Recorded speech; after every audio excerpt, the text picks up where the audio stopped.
There's been an overwhelming amount of people mentioning the similarity between some of my stories and those of David Pauld's.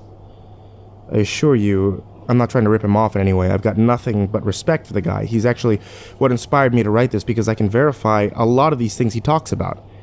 We do have a lot of these strange missing persons cases, and most of the time, they aren't solved. Either that or we find them in places they have no business being.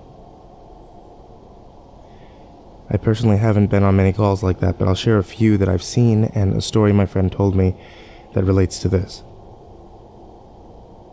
There was a lot of feedback about the stairs, so I'll touch on that briefly here, and I'll also include a story.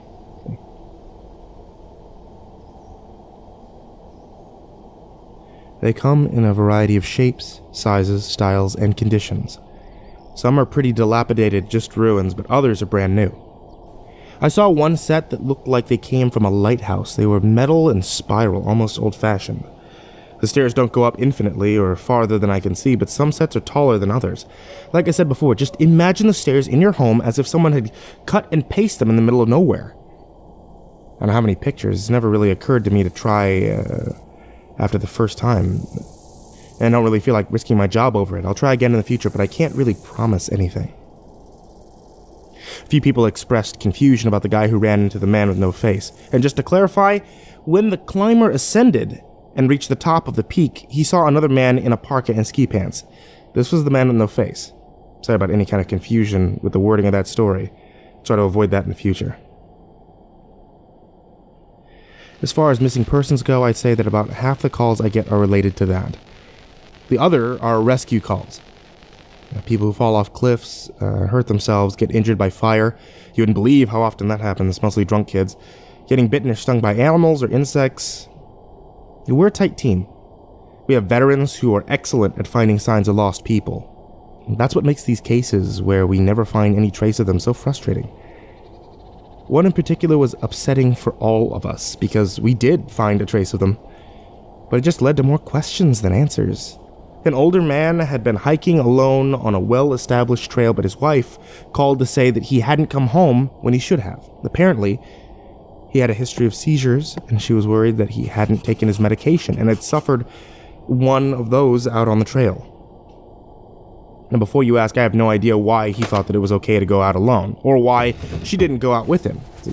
I don't ask about these kinds of things because past a certain point, it really doesn't matter. Someone is missing, and that's my job to find them. We went out in a standard search formation, and it wasn't long before one of our vets found signs that the guy had gone off the trail. We grouped up and followed him, spreading out in a fan to make sure that we covered as much ground as possible. Suddenly a call comes over the radio telling us all to head back towards the vet's location. We come right away because this usually means the missing person is injured. We need a full team to help him find his way out to safety. We meet back up. And the vet's just standing at the base of a tree with his hands on the sides of his head. And I ask my buddy what's going on. He points up into the branches of the tree. I almost couldn't believe what I was seeing. But there's a walking stick, dangling from a branch at least 30 feet off the ground. A little strap thing on the handle has been looped around the branch. It's just hanging there. Now, there's no way the guy could have tossed it up that far. We don't see any other signs that he's still in the area. We call up into the tree, but it's obvious no one's in it. We're all just sort of left scratching our heads. We keep searching for the guy, but we never find him. We even bring our canines out, but they lose his scent long before this tree. Eventually, the search is called off, because there are other calls we have to attend to.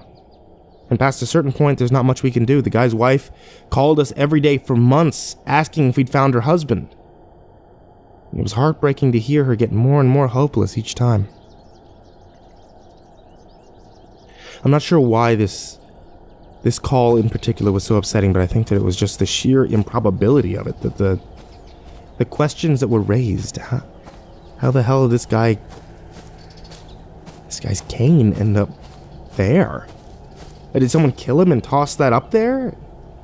Is this some kind of weird trophy? We did our best to find him, but it was almost like a taunt. We still talk about that one from time to time.